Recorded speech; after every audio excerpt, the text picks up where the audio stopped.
Hello, thank you for joining me on my very first YouTube video. For those of you who don't know me, I'm a professional poker player. I play cash games for a living and I'm also a coach. As you can see here, this is my Instagram. I'm called the Personal Poker Trainer. Have a look at my posts.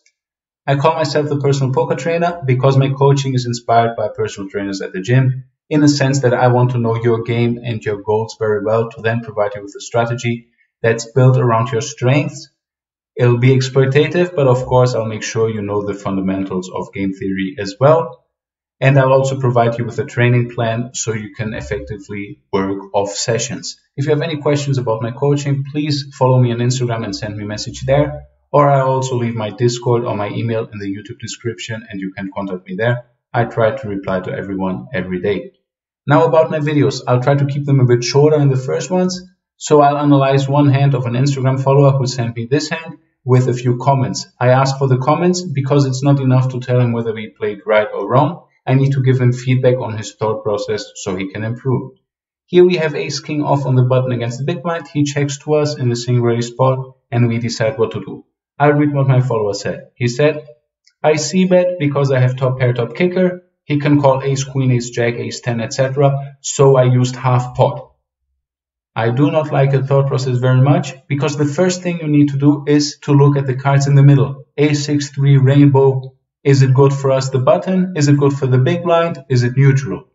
And the second thing, what bet sizes does this require? The answer is first, we do not open 6-3 suited. Big blind should defend them. Therefore, we do not have a two-pair advantage. Our top set advantage wouldn't require 50% c-bet strategy because top set blocks his top pairs, therefore many of his continues. And the second thing is, this is a very dry board. Therefore, he'll either like or not like his hand. He'll have some sort of pairs that he'll have an easy time to continue, straight draws, or he'll have air. And the air will fold easily to 50% c-bet. And what you need to do in these situations is to ask yourself, what size puts his range in the toughest spot? This is the goal in poker. Make your opponents make mistakes, and they make more mistakes if you put them in tough spots. Therefore, I recommend you to use a 20 or 25% c-bet strategy here, which is also ideal in game theory. And he'll have a hard time to call the backdoor flush draws he needs to call or even raise. In real life, they'll overfold. Therefore, check back or small c-bet is the best strategy, but you are a beginner, you play NL5, so if you want to range c-bet 20-25%, it's not a disaster either, but the best strategy is check or small c-bet. You'll see that ace king could have a 50% c-bet strategy as well and the range built around it, but to have two c-bet sizes on this flop, I would not recommend unless you're a high stakes crusher. Let's see here, bet. Those are the GTO options. And now our opponent decided to raise to 11 big blinds. Let's change his move. There we go. Change move 11. What did our follower say? He said, I have a good hand, so of course I call. No, you need to tell me why you believe you have a good hand. This is what you need to do. And therefore, to determine this, you need to look at his raising range. A6-3 requires a very polar raising range by him. Those ace-high dry boards, he's either saying I have two pair plus or a bluff. Let's have a look at the range on the left here. The pocket threes that are bottom set, pocket sixes raise, ace-3 suited sometimes, ace-6 suited sometimes, ace-6 off always, in theory. What do we believe in real life our opponent is doing? They believe that we have a lot of top pair. They don't realize how wide our range on the button is. Therefore, I do think they truly basically only raise two pair plus for value. So this will be accurate.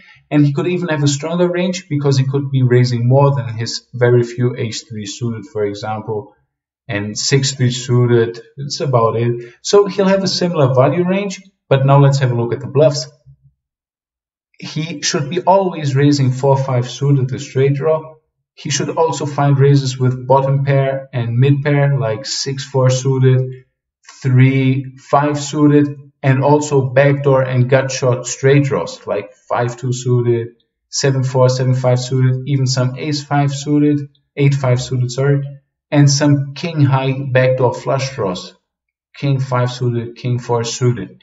In real life, our opponents will not find as many bluffs, Therefore, he is under bluffing, and your ace king in theory is already indifferent because it's behind his value range. And in real life, I'd recommend you to fold this, but I admit it is a very tough situation to know when to fold top pair, top kicker to a flop re-raise. Usually you need to continue. I don't blame you for the call, but keep in mind, in these situations, it's better to call something that can improve. So don't look at your hand strengths. You said ace king is good. Instead, you ace jack, ace 10, ace 9 suited that have a backdoor flush draw in case can still make a nuts are better continues. But I don't judge you for the call. As said, here, have a look, theory, it's mixed. On the turn, he barreled almost pot. We'll take the 75% GTO Wizard is giving us here, and you said, almost pot seems very strong, but I surely can't fold. Maybe I can raise to get it in against straight draws or flush draws, but I decided to call this time. Again, you did mention the 10. Is the 10 good for him or for us? I'm not getting too deep here on the ranges and theory. I'll tell you this. For him, the low cards are better. So 4s, 5s, 7s. The 10 will require him to have a check range as well. Therefore, if we look at population tendencies, the bluffs he raised on the flop, the straight draws and the backdoor flush draws that he's under bluff raising, but some he'll find, he will, looking at population tendencies, barrel too much. He should in theory check some flush draws and check some straight draws, whereas I believe in theory, in real life, they will barrel them almost always.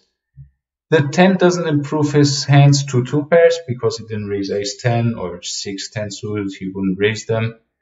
Therefore, it's the same situation as on the flop. We are behind the same value range, and it's a better call on the turn because I mentioned he'll barrel quite a bit more than in theory.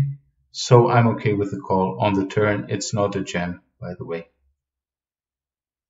And now on the river, he decided to jam, and you said, I have no idea what I have to call here. Ace king I decided to call because he could still have ace queen or ace jack. So ace jack or less I fold. I like that you looked at your opponent's range, but it's a bit off because we mentioned already ace king, ace queen, ace jack. He shouldn't raise on the flop and he won't. And even if he did raise them on the flop, I doubt he'll barrel them until he gets all in on the river. Therefore, what you need to do again is look at the 2. What does the 2 mean? The 2 means his straight draws get there. His 4-5 suited are the nuts now, and you're behind even what was some of his bluff range on the flop.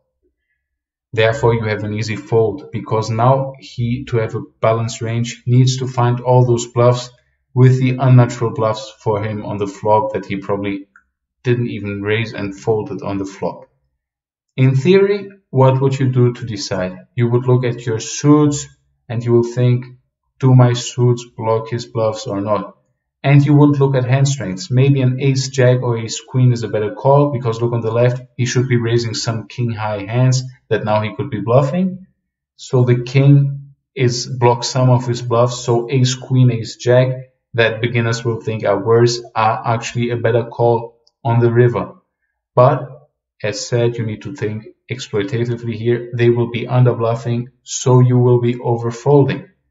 What if you don't know if he's over bluffing? You fold as well. I recommend you to only call these spots if you're sure he finds enough bluffs.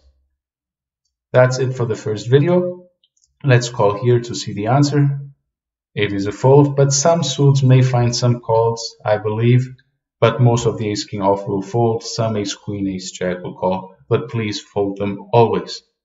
I hope you enjoyed my first hand review. Please give me any feedback in the comments or contact me on Instagram. Maybe I'll change a bit in the next videos.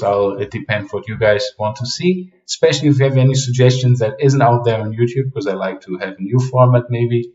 Please let me know. If you like the program I'm using here, it's called GTO Wizard, and I'll leave in the description a link which you copy and paste to get 10% discount on your first purchase.